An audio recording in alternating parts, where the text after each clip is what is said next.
The Charles Adler Show starts now. Bringing down my bud Max Fawcett from the National Observer in just a moment. One of the, in my opinion, top national pundits, and one of the things I'm going to get into with Max is why the professional pundit class, and I would include Max, cares so much more about prime ministerial cabinet shuffles than the rest of the country. Not being sarcastic, I've always been curious about this. I've always had a hard time keeping my eyes open for cabinet shuffles, but the professional pundits, they really go after it. So I want to find out what it is that's on their mind. And of course, I want to talk about a number of other things as well. Polling these days indicates that Poilievre is just kicking the crap out of Justin Trudeau. For some of us, that's difficult to understand. Is that really about Poilievre? Is it more about where the country's at right now, the dog days of summer, et cetera, et cetera? But before we do that, I just want to thank all the people who have been tuning in to the podcast for a project that is near and dear to my heart for many, many years. I had a tough time listening to radio newscasts and television newscasts. They all seemed really long to me. They all seemed less than relevant. They all seemed overwritten, overdone. And so one of the things that I've done from time to time over the years is a tight newscast containing only stories that I believed actually mattered. And so I've decided to call this one 3 Minutes That Matter. And I want to thank those of you who have been sampling it. It's on the podcast. I'm going to get it on as many days of the week as possible. 3 Minutes That Matter. And now all that matters is bringing on our special guest from Calgary, Max Fawcett of the National Observer. Max, welcome back. Thanks for having me back, Charles. So, Max, let me get into the head of a pundit because, clearly the pundits' heads are wired a little differently than those of us who are call us, consumers of news, ordinary Canadian-American citizens. Why are pundits so absorbed, fascinated with cabinet shuffles? And I'll just load the barrel a little bit here. When they involve people who are generic to the Canadian population, very few people can even name more than one or two cabinet ministers at best. But the pundits think that specifically who the ministers are and how they get shuffled are a big deal. I just want to take my face away from the volume and give you as much time on this as possible because I'm truly fascinated in the wiring of the pundit's mind here. There must be something about cabinet shuffles that most of us are missing. Well, I would call most of us, and that being the non-pundit class, normal, and so they don't, in the middle of their summer, get agitated about who the Minister of Veterans Affairs is or who's been shuffled where because they have better things to do. And I don't begrudge them for that. I think of it as sort of the political pundit class's version of fantasy sports, right? You know how people get really excited about fantasy baseball or fantasy hockey. Oh, look who I've got on my team, and I'm going to trade this person for that person. And cabinet shuffles feel like, fantasy politics, where you get to kind of in the fantasy world, they call it roster baiting, which I'm sure people can figure out what that portmanteau means. But, you imagine, well, what if this person goes there? What if this person goes here? What will that mean for this other person? And, it really kind of gets the creative juices flowing. And I think summer cabinet shuffles are particularly sort of fruitful for this because there's not a whole lot going on. As a pundit, you need to keep putting out punditry, right? That's sort of one of the challenges of it is you always have to have an opinion about something. And when things slow down in the summer, the house isn't sitting, you kind of grasp for straws a little bit. Not the case here in Alberta, as I've said before, but that's a bit of a unique situation. But in Ottawa, for sure, you run out of things to think about and write about. So yeah, cabinet shuffle, it's so much material. It's so much, imagining, what abouting, what does this mean for so-and-so's leadership ambitions? Is the prime minister in trouble? Blah, blah, blah. And at the end of the day, content is king, and that's what these things provide. But as you said, for most people who truly can't name a cabinet minister or two beyond our finance minister, maybe, it just doesn't matter. And honestly, that's probably the right take, especially in a government that is as top down as this one is, and they've all been getting progressively more top down. So it's not like this is a thing that is unique to Justin Trudeau, but his government is very much run out of the Prime Minister's office. And so, when I was in politics back in the early 2000s, if you were a cabinet minister, you had your own team. You got to choose who your chief of staff was. You got to choose who your director of legislative affairs was. That is no longer the case. The Prime Minister's office gives you your roster of staffers and says, go forth and carry this message. So, it really doesn't, in some respects, matter that much if someone gets shuffled from Ministry A to Ministry B, because the only shuffle that really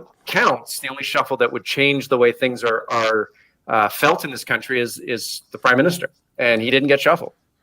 By the way, can we lay something to waste? And if I'm wrong about this, just tell me I'm wrong. But I think some people have this impression that if you're the head of the transport department, you're the person who's making the trains run on time. And if you're the head of energy, you're the person who's making sure that our various energy patches are operating properly, finance.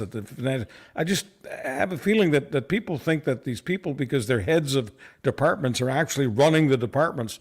Do you mind getting into the entrails a little bit and tell us how the bureaucracy works, so that we understand the difference between a minister and the department and how the department's actually run? Sure. I think it used to be the case that cabinet ministers had a lot more authority and influence over the decisions that were made under their office and in their department. I mean, you think back to Paul Martin as finance minister. He had a pretty free hand in running the most important department in the government. But, in this day and age, certainly things are much more tightly controlled from the top. And then you have the bureaucracy. You have deputy ministers who are sort of the head of the bureaucratic arm of a department. And they're the ones, they've been there much longer than any cabinet minister ever would be. Cabinet ministers come and go. They're there for a year. They're there for 2 years. If they're really good at their jobs and it's a really important job, maybe they're there for 4 or 5. Deputy ministers, senior public servants, oftentimes have been in their departments for decades. They know where all the bodies are buried. They know where all the levers that you need to pull are. And oftentimes they won't tell their minister where the levers and the bodies are, because they want to maintain some influence and control. So, I think there is this perception that cabinet ministers sort of, say jump, and the public service staff says how high.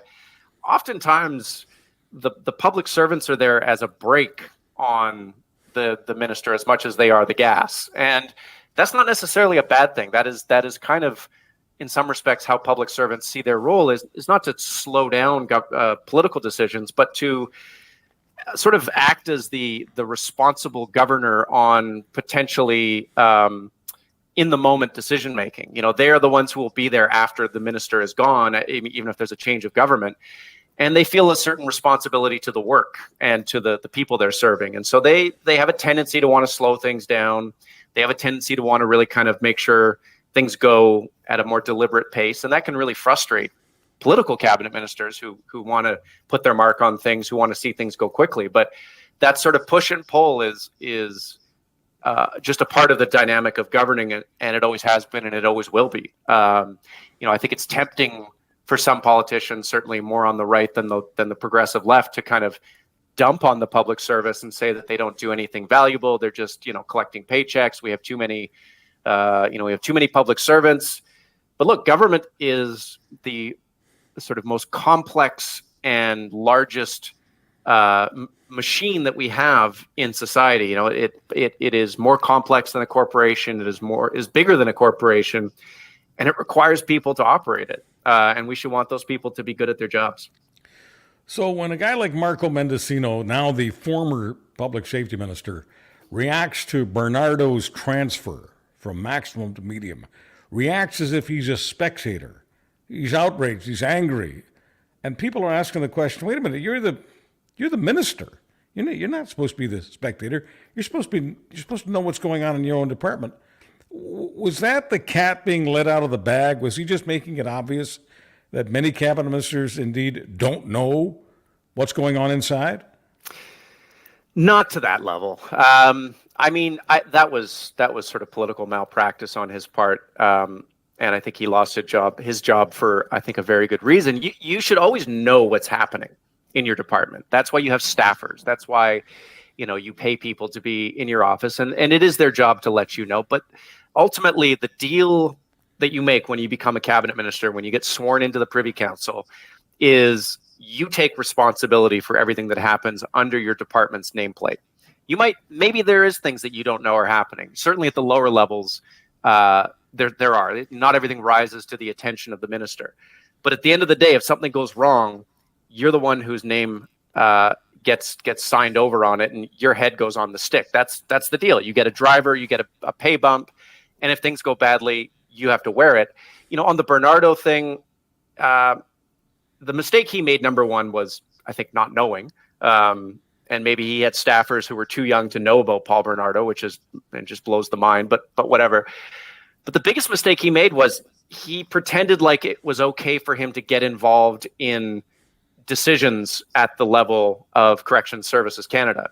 What he should have said was, look, it's not my job as the minister to say whether person A should go to facility B. We don't want politicians getting involved in the administration of justice. That way lies madness. That way lies what's happening in the United States right now. So am I frustrated that this decision is being made? Sure.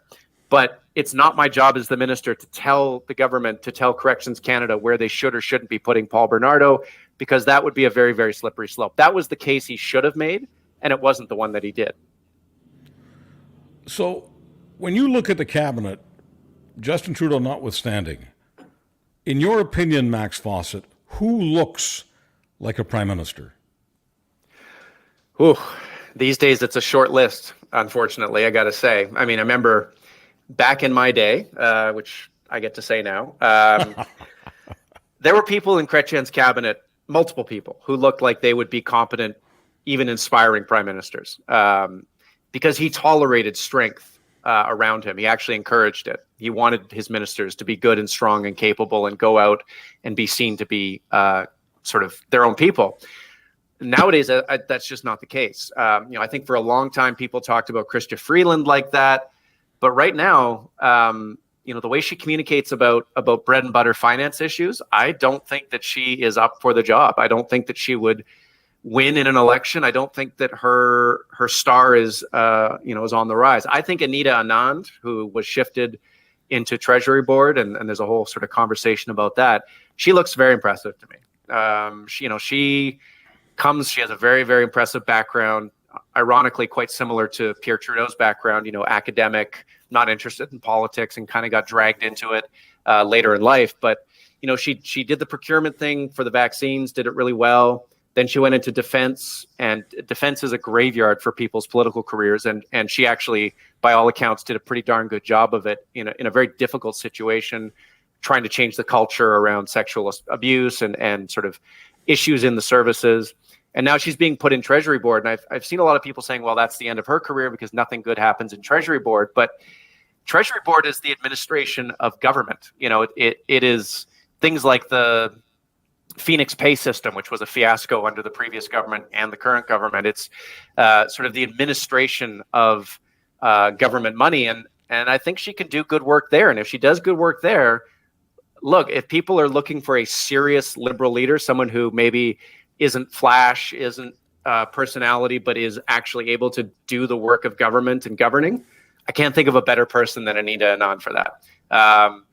Seamus O'Regan also impresses me. I know that he's getting some heat on how he handled the port strike in Vancouver, but I actually think he handled it pretty well. He let the situation play out. He didn't force the workers back to work immediately and kind of let them overplay their hand on voting down a number of negotiated settlements. And now he is going to order them back to work. And I think you'll have the support of a lot of people for that. He's a good communicator. He gets energy. He gets finance, but he also gets social issues. I think he's impressive. And we'll see what Sean Fraser does in housing. He's been touted as a very sort of promising up and coming guy. If he can get his head around, if he can get the government's head around the housing issue, I mean, I think that's a very short walk to 24 Sussex, but that's a big lift because I think it's much more likely he doesn't get the housing situation solved, and then that's the end of his career, I think.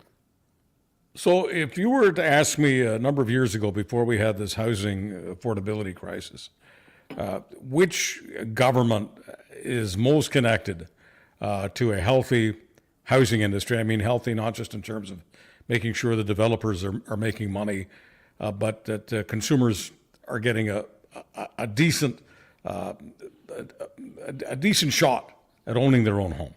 If you had asked me which government is closest to that, I would have thought local governments, municipal and provincial.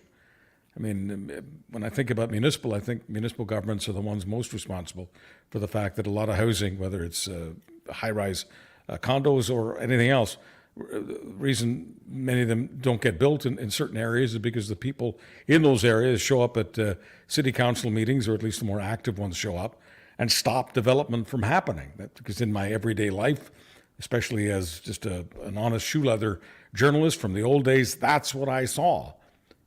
Never would have said it's the federal government. So help me understand this. Why is Ottawa all of a sudden in charge of whether or not supply meets demand in housing? Yeah, I think there's a couple of reasons why. It was interesting. So the Prime Minister is getting uprated for comments he made the other day that housing is not a primary federal responsibility. I tweeted that I thought that quote would come back to haunt him. It's already being used in conservative ads. I think when you've been in government as long as they have, you have more tenure on this issue than anyone else. All the provincial governments, to my knowledge, I'm trying to think if I can miss one, but they've all changed in the years since the federal Liberals were elected. Certainly all the local governments have mostly changed. The feds are the only ones who have been here the whole time. And so they've had line of sight on this issue for a long time. And, ultimately that bag is being passed upwards, in part because the feds have communicated numbers of times that they take this seriously, that they have ambition, they're going to spend all this money, and yet the results that Canadians are seeing are getting worse by the day. So I think that's part of it. Part of it is that I think it's becoming increasingly clear. I mean, it was clear to me a long time ago, but local governments can't handle this. They are so beholden to the noisy kind of local community groups, the NIMBYs, the people who don't want anything new in their neighborhood. Oh goodness, don't build anything big around me because it'll change the character of my neighborhood. I remember having grown up in Vancouver and watched Vancouver politics for a long time. I mean, those people run the show. And they have. That's why I mentioned it, Max, because in my life, like I say, it's just many years ago as a young journalist, that's what I used to see at council meetings. Didn't matter which city I'm talking about. All of them had the, as you call the NIMBY, the not in my backyard, the activist groups who, in the interest of keeping their neighborhoods pristine, exactly the same as they found them 30 or 40, 50 years ago, did not want development to happen. And that's why it never occurred to me in those days that someday somebody would say, well, this is Ottawa's deal.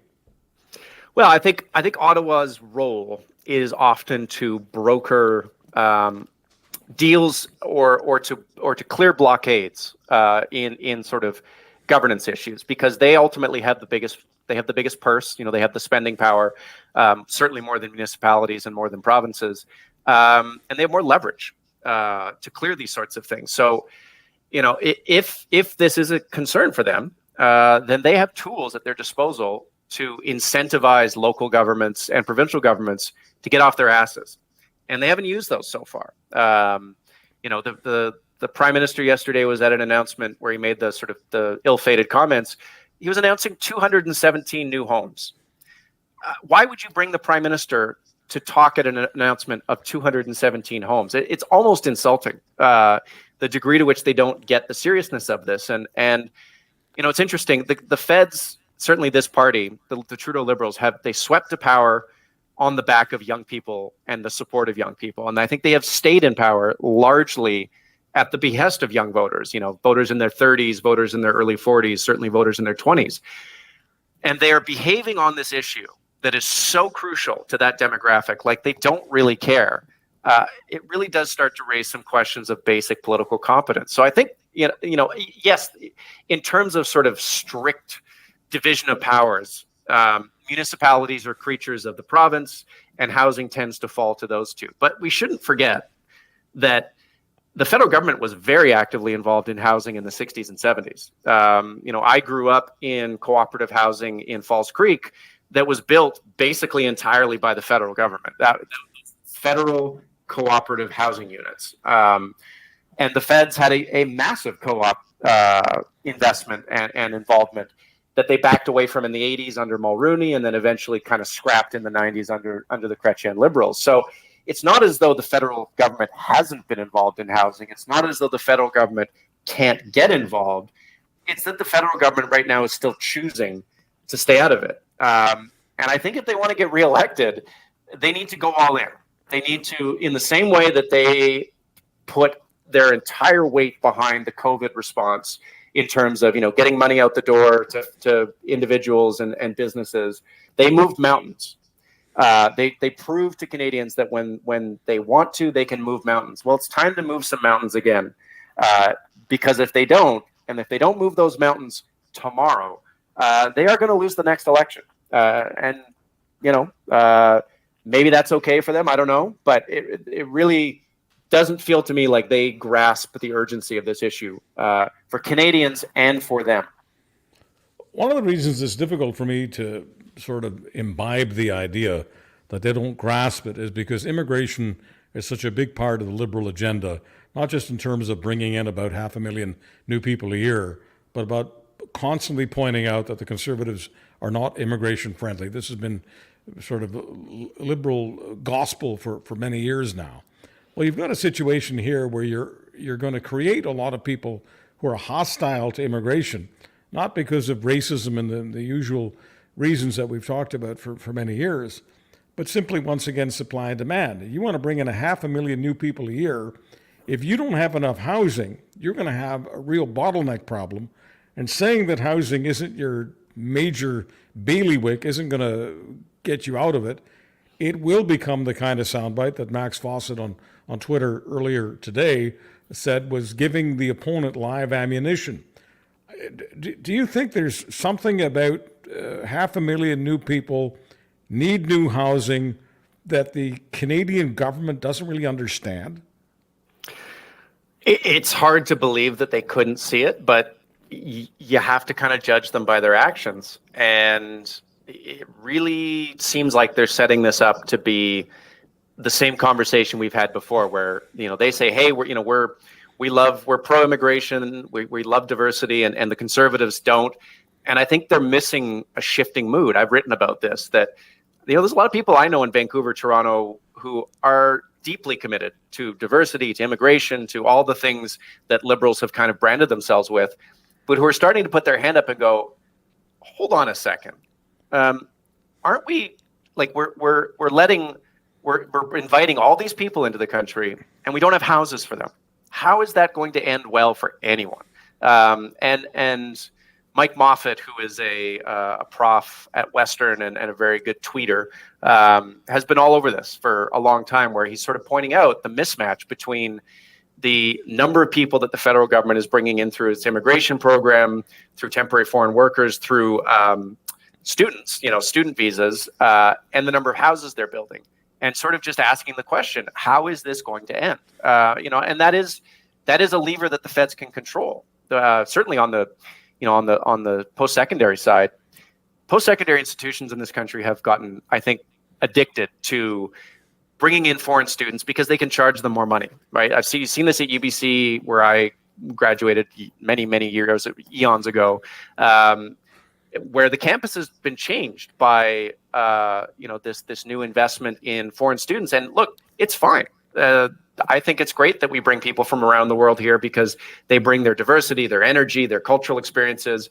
But we got to have places for them to stay. We got to have places for everyone to stay. And if universities are bringing in thousands of people and building tens of homes, we have a problem. And the same goes for immigration. If we're bringing in 400,000, 500,000 permanent residents every year, and we're not building multiples of that in new homes, we're going to have a problem. So, the Liberals are undermining support for their own value proposition and for one of the core foundational beliefs they have about this country, with their kind of inattention to the housing file and getting back to fantasy politics. that's why it's interesting that they put Sean Fraser in there, because he was, of course, the immigration minister before. So he, of all people, should understand the tensions that are being created, and the kind of mismatches between the targets we have for bringing people into this country and the targets we have for building houses. And if he can't find a way to solve them, if he can't find a way to close that gap, he's going to wear it, the government's going to wear it, and ultimately we're all going to wear it. Don't you think it's dangerous for progressives in general, and specifically the Liberal Party, to overplay the diversity card? If you're screwed up in terms of not being able to provide enough housing for all the people you're bringing in, and you get criticized for it, and you should be criticized for it, to respond with, well, you've got a diversity problem, that's, I think, lazy, intellectually lazy. I think morally it borders on unethical, but politically, I think it's another piece of live ammunition to the Conservative Party.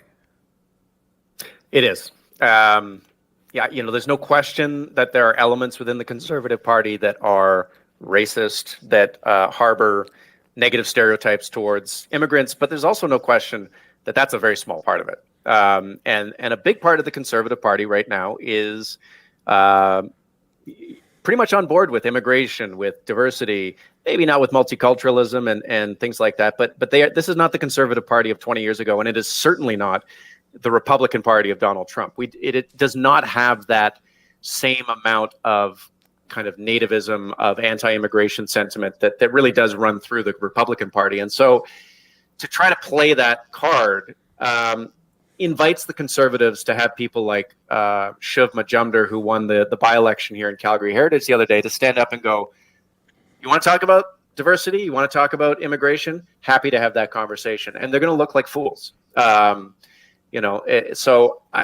reminds me a little bit of the barbaric cultural practices hotline stuff that the Conservatives dragged out in 2015 when they were stale, when they were tired. It was a message that they thought played to their base.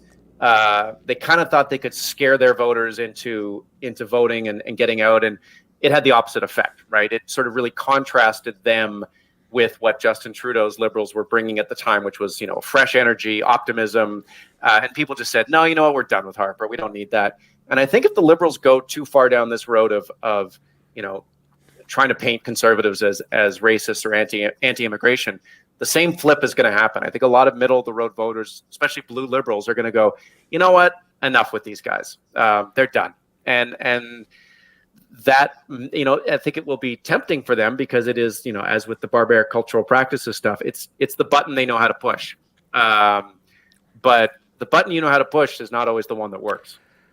I think it's fair to say that when a government is overdoing it on any particular button, they appear to be stale. And it's very fair to say that when a government has won 3 elections in a row and is going for a 4th, stale is not where you want to be. No, and that was one of the problems with the cabinet shuffle. Op-ed I wrote, I said that there's a clear appetite for change out there right now. There was an Abacus poll recently that said, I think 8 out of 10, it was a little higher than that, of respondents wanted change. That's very bad for a government, an incumbent government. That is, you can hear that you can feel the Grim Reaper's little stick around your neck with that one. And so for them, they had to give Canadians change. They needed to be the change that Canadians wanted, and they had to do that by really shaking things up. Maybe switching out finance minister, making a big change. And they didn't do that with the cabinet shuffle. They also didn't do it with his staff, right? So the prime minister has largely the same senior staff he's had for years. He has the same chief of staff he's had almost from the beginning, which is fine. It speaks to Katie Telford's talents and the loyalty that she has to him and he has to her. But the problem with that is it's really difficult to get new information from people you've been around for a long time, right? They are going to tend to see things the way you see them. They are not going to be as good at bringing forth threats that are out there as maybe someone from the outside who can say, look, here's where you're weak, here's where you're strong. And so this is a government that really kind of is almost embracing its staleness. It's doubling down on stale. And look, Polyev may still find a way to hand it over to them again. There was that tweet the other day about one of the new cabinet ministers saying that she had voted for vaccine mandates. Like, really? You guys want to go back to that stuff again? If they do that, they might hand Trudeau a fourth victory. But if Polyev can stay on the cost of living stuff, if he can stay on the housing stuff and stay away from the nuttier sort of World Economic Forum anti-vax stuff, it's really starting to look hard to see how he's not going to win at least a plurality of seats. And there was a time where I thought majority was kind of out of play. It's starting to creep into play, 5%, 10% probability. Because as I said, it doesn't feel like the government is feeling the heat that is very clearly building underneath it. The Conservatives had a shot with Andrew Scheer, but Andrew Scheer dropped the ball. The Conservatives had a very good shot with Erin O'Toole, but in the final weeks of the campaign, Erin O'Toole dropped the ball. Why does Max Fawcett think Pierre Poilievre, during a campaign, a real campaign, not this thing, but a real campaign 2 years from now, why do you think Pierre Poilievre will be able to hang on to the ball? Well, I'm not sure he will. I mean, I think he has shown very dubious ball handling abilities. Let's put it that way. He is tempted to go to the dark place in the same way that Scheer was. He's more polished than Andrew Scheer. He's smarter than Andrew Scheer. But he has the same bad instincts around things as Andrew Scheer does. I think part of why I think his odds are better is because there's just been more time. If this was Poilievre in 2019, no chance. But the Liberals, they keep wounding themselves unnecessarily. Freeland with that video the other day from PEI, which yes was edited selectively, but the long version of the video was not much better. Trudeau with his comments, the cabinet shuffle, they just keep missing. And so at some point, if you leave the net open long enough, your opponent is going to find a way to score, even if they trip on the way down the ice. I think if they had left O'Toole alone and let him run a second time, he would be crushing it. Right, he would be, I think, probably at 40% right now, pretty close to majority territory, but they didn't, and so it's going to be a little harder for them. But it's really a question of discipline. Can Poilievre discipline himself enough to stay away from the dark place, to not be tempted by the bad ideas, and kind of do damage to himself? And I think, if there's one saving grace or shining light for the Liberals, it's that Trump appears to be on path to be the Republican nominee in 2024, and who knows, he might win. The more that becomes a problem in the eyes of Canadians, I think the less likely they are going to want to go down the road of someone who seems Trumpy, right? So if I was Poilievre's campaign team, and boy, that would be a funny picture, but I would just be doing everything I could to take the Trumpiness out of him, right? To make him as soft and malleable and wear down the edges as much as possible. But I think he has a bunch of people around him who kind of like Donald Trump and might be tempted to go down that road. So, all hope is not lost for the Liberals, not because they're going to put the puck in the net, but because Poilievre might find a way to do it again. Since the Liberals are 100% committed to the carbon tax, why are they so poor at defending it? Oh, that's a old wound for me. Yeah, I mean, look, I've been on the record critical of them for a while now about the mismatch between the policy, which is good, ambitious, smart, and the communications around it, which has just been basically since the beginning disastrous. I think part of it is they didn't think they had to defend it as much as they do. I think their assumption was if they win an election with the carbon tax on the ballot, that's it. And look, as the LGBTQ community is unfortunately discovering right now with all this trans nonsense, the fight is never over on a lot of this stuff. And if you show weakness, the people who don't agree with an issue or don't agree with the policy will find a way to relitigate it. Part of it is they didn't do a good sales job on it in terms of helping people understand how it works. There's still people, lots of people, probably a majority of people who don't understand how the rebate works, who don't understand how the carbon tax works, who say, well, if you're giving me back my money, what's even the point of having a carbon tax? They really should have done a better job of back selling. And I think oftentimes they relied on economists and experts to back sell it. They should have relied on hockey players and actors and people who have more, first of all, more ability to communicate, but also more sort of credibility and cachet with the non-expert crowd to try to sell the message for them. And I just think they didn't do it well. And then the rebates are a huge problem. First they went out as a line item on your income taxes. A lot of people don't do their own income taxes and have tax preparers who weren't going to tell them about it. It wasn't marked clearly. It was, climate action incentive rebate, not carbon tax rebate. So people are like, what's a climate action incentive? And then even now, they finally switched it over to direct deposit. But I got my most recent rebate in July, and it said CAI rebate. Now, if you don't know what the CAI is, you don't know what that is. You're like, great, someone put money in my account. I'm not going to ask questions, but it just, the branding, the messaging has been almost malpractice at this point. If it had been me, if I had had my druthers, and the funny thing is they watched it roll out in Alberta. They could have learned the lessons there, and there were lots of lessons that people like me could have told them. You send people checks, physical checks with your name on it, your picture on it. I don't care what it is. You get shameless. You make people go to the bank and deposit the check, understanding who it came from and why it's being sent to you. Is that less efficient? Absolutely. Would it cost more to administer? Totally. Would some people not get their checks or lose their checks? Probably. Sure.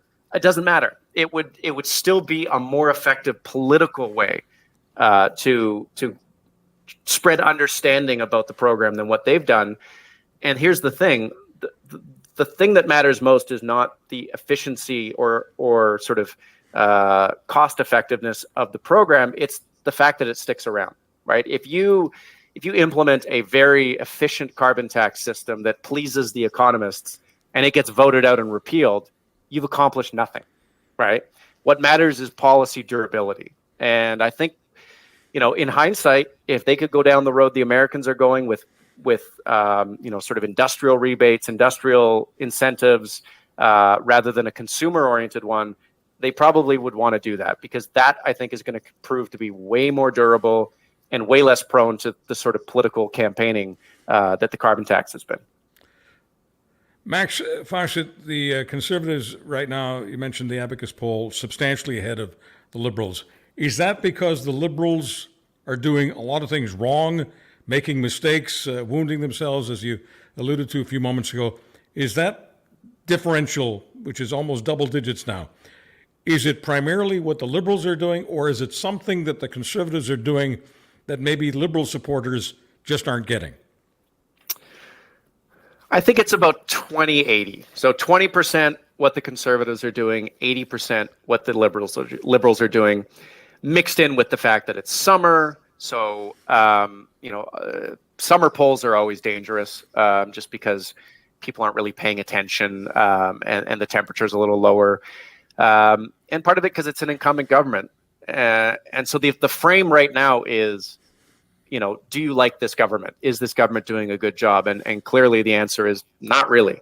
I think, if we get closer to a campaign, and certainly if we get into a campaign, the Liberals will be able to switch that frame. They'll be able to switch the frame to, do you want this guy being Pierre Poilievre, to be in charge of the levers of power? And I think when that frame gets activated, the numbers will tighten up a bit. It's the exact same as it was with O'Toole. It's pretty similar to the way it was, post blackface with Scheer. The hypothetical, do we want this current government around, tends to be a little more favorable to the opposition than the do we want these guys in charge polling frame. So I think once the Liberals, get a little more focused and centered, if that's possible for them right now, then they will turn that frame around, and I think things will tighten up. And I think, sorry, NDP voters, as has been the case all along, that vote will start to disappear, right? I think it's very easy to say you'll vote NDP in the summer of 2023 when there's not an election. I think when there's an election in the offing and the choice really boils down to Justin Trudeau or Pierre Poilievre, a lot of NDP voters will go, Okay, fine, liberal, reluctantly, unenthusiastically, but they'll do it. And look, an unenthusiastic vote counts exactly the same as an enthusiastic one. So if I was the Liberals, I wouldn't be panicking, but I would be deadly serious about the fact that they can't coast here. I do think if they keep doing what they're doing now, straight up into the voting day, they'll lose. Poilievre will have 160, 170, 155, something in that neighborhood of seats, and then we get into that messy thing of can they find a partner, can they form a minority government? But the Liberals should be under no illusions that they're doing a good job right now, and I don't think a lot of them are. I don't understand why there's this controversy about whether or not the Conservatives can find a partner. There's this thing called the Bloc Québécois, which is going to have a mountain of seats in Quebec. There's absolutely no doubt about that. One reason isn't because of the Liberals' feebleness in the province of Quebec, which is basically home territory for them, but it's because the Conservatives are absolutely useless in Quebec, and the Bloc Québécois get the Conservative votes.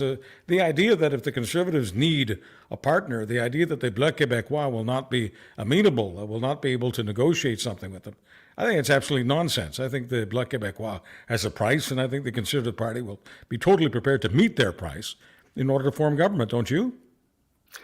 Yeah, I do. I think, if Conservative plus Bloc Québécois equals 170, then they're in business, right? I don't, like you said, I think more than anything, the Bloc Québécois are opportunists and want to get concessions for Quebec and for sovereignty, and so they don't really care who they're dealing with. I think they probably prefer the Conservatives on a lot of levels because the Conservatives don't really threaten them electorally. So Bloc Québécois plus Conservative equals 170. They're off to the races. The real sticky part is if it's if the Conservatives win 155, the Liberals win 145, but the big sort of third place party is the NDP, and Liberal plus NDP equals 170, then we get into real kind of sticky territory. And I, for the sake of people not losing faith in democracy, for the sake of not having conspiracy theories run rampant, I really don't think we need our own version of what's happening in the United States with conservatives kind of questioning the integrity of the electoral system and the democratic process. So it would be better if that didn't happen, but the votes will fall where they fall. Max Fawcett, thank you as always. Appreciate your time, and I really appreciate your columns in the National Observer. Thank you, Max. Well, thanks for having me on again, and look forward to the next one. Thank you all for sharing the podcast, letting your friends, everyone in your circle know about the Charles Adler Show podcast. We're still just a new baby. We've all been around for a few weeks. Really appreciate all the downloads, and when you get on, it doesn't matter to me which platform you get on, Spotify, Apple, Google, any of them. Give us a follow. I really appreciate that as well. And appreciate you joining us every day, just about, for the latest feature that we're doing on the podcast, and that is 3 Minutes That Matter.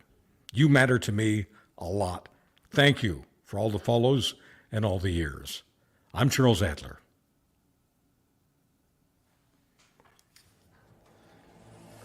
Catch Charles Adler Mondays on Real Talk with Ryan Jesperson, twice a week in the Winnipeg Free Press, and every day at criermedia.co.